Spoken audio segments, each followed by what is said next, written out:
এই মানুষটা রাস্তায় শুয়ে আছে, এই রাস্তায় কারা না যাচ্ছে, কে না দেখছেন যে এখানে মানুষ কেন পড়ে আছে?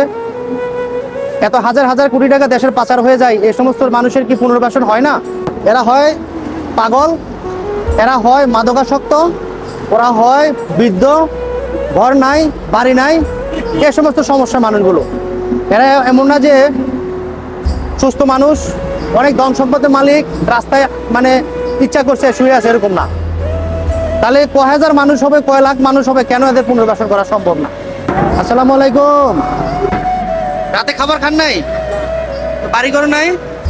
বাড়ি ঘর আছে? রাস্তায় রাত্রি যাপন করেন? দিনে কি করেন? কি কাজ করেন? রাজমিস্ত্রি।